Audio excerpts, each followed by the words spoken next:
Welcome to Traveling While Black.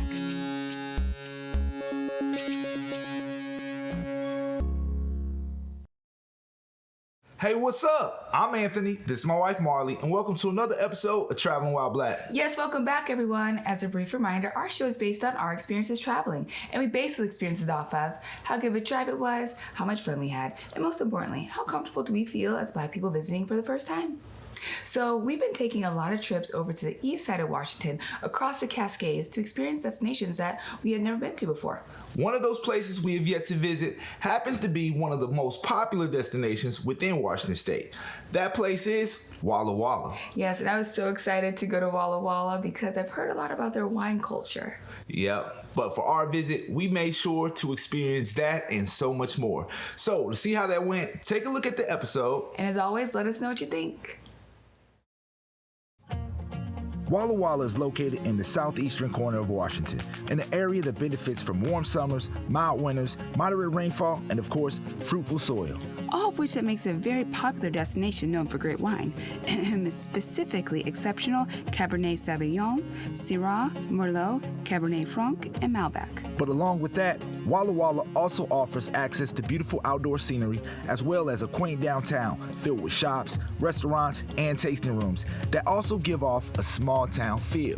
Walla Walla also has a vibrant artistic and cultural scene that could possibly be influenced by being home to two colleges, Whitman College and Walla Walla Community College. The weather, the views, the wine, the people.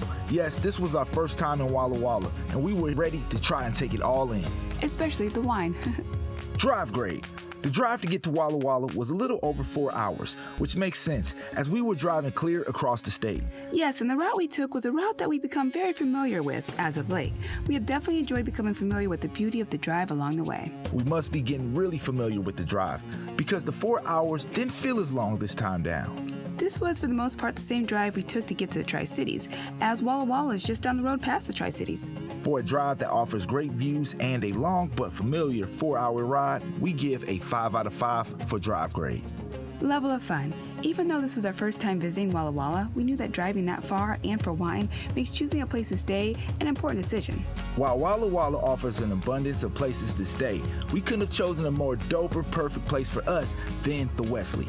Not only is it located within walking distance to the many downtown options, but the property is a vacation within itself. Yes, it is just that. And it can be hard to leave as the property offers a private patio filled with gas grills, 2 hot tubs, fire pits, and that's just the outside. Inside, there are more chilling areas, including a dope downstairs lounge. But probably most importantly is the Wesley offers a variety of suites to choose from. Ours was perfectly comfortable. Visitors receiving their own complimentary bottle of local wine is also a major plus. We definitely recommend this place for a getaway with a partner or even a friend's trip to Walla Walla. After getting settled, we were ready to hit the streets of Walla Walla to see what it was all about. As usual, for our first visit to a location, we wanted to experience a place to learn some of the local history. For that, we stopped into the Fort Walla Walla Museum, a museum that's located on the grounds of a 19th century military fort and offers thousands of artifacts housed within 5 exhibit halls, each to a specific topic. And being that Fort Walla Walla Museum is situated on the homeland of the Cayuse peoples, it's great that the museum does speak to the indigenous people impacted. One of the coolest things about the museum is its 17-building historic pioneer settlement. We had a lot of fun pretending to be walking back in time. Another really awesome museum in the area that teaches about the history of the area between the white colonists and the Walla Walla's indigenous inhabitants is the Whitman's Missionary National Historic Site. Be sure to be on the lookout for our episode on that via our Parks channel page. Yeah, we learned a little bit, but now it was time for some real Walla Walla fun, like wine. But first, we needed to get some exercise and experience some Walla Walla nature. So for that, we booked a guided hike with Adventure Fit, a local company that, as they put it, facilitates life-affirming outdoor experiences in the Walla Walla Valley and Blue Mountains. This was actually a lot of fun. First, we met up with the owner and operator, Greg, and hopped in his tour van and headed to the countryside to experience some of the outdoors. We actually stopped at the Whitman Mission National Historic Site with this tour, as the museum actually offered a short hike on its property. But the main hike was up the bluffs near the mouth of the Walla Walla River. This hike was a little challenging, but not too difficult, and the view at the end overlooking the Columbia River at the Wallaloo Gap was more than worth it. Greg did a great job choosing the hike to our skill level, and he was also filled with a lot of knowledge about the area and its history. Now, if you're not used to being in the outdoors or doing any outdoor activities, we think Adventure Fit would be a great option for helping you feel more comfortable in experiencing those types of experiences. Most Def, check them out. After the history and the exercise, we're finally ready for some Walla Walla wine. Now with the abundance of wineries in Walla Walla, we obviously experienced our fill. But our experience at one in particular was a lot different than what we were used to at wineries. At Patterson Winery, not only did we have delicious wine, but we actually stopped in to play a popular local game, Pétanque. Pétanque is a century-old game of French origin that's similar to bocce ball. Yep, we got to learn the game, and not just with anyone, but with former president of the Walla Walla Pétanque Club, Ryan Raber, and his Pétanque mentor, Van Wolf. So Ryan and Van taught us the game, gave us a few lessons, and then we played the game. And I can say I love this game, and I'm actually pretty naturally good at it, as my team won. Yes, this game is a lot of fun, and we might need to join a Pétanque club on our side of the state. Another unique experience we had at a winery during our trip to Walla Walla was at Trance for their live music and food truck night. This was perfect, just grabbing some food from one of the food trucks and picnicking by the vineyard while listening to live music and of course enjoying delicious Trance wine. Okay, now that you got that Walla Walla offers tons of places that specialize in wine, beautiful people, you must know that Walla Walla also have places specializing in other endeavors like brandy. Yeah, so switch things up, we stopped into DW Distillery for a brandy tasting. While I'm not normally a drinker of brandy, I still got a lot more out of the experience than I was expecting. Yes, we were given a tour of the small local brandy distillery, and within the one-room operation, we learned so much that we never knew about the spirit. Like, I had no idea it's made from wine. I guess it makes sense why DW's brandy is really good.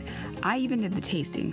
What else is unique about the distillery is its tasting room that offers a curated extensive history exhibit dedicated to men and women who served at Walla Walla Army Air Base in World War II. Yes, which makes sense being that the building that sits within Walla Walla's airport district was once a part of the Walla Walla Army Base. It's pretty cool, and the artifacts went well with the good brandy.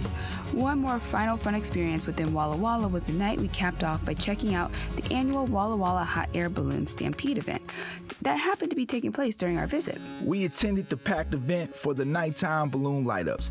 We watched as balloons were inflated and lit up to make for a pretty dope scene against the backdrop of the night sky. Yes, it was a really unique experience and the perfect way to help put in perspective our time in Walla Walla overall.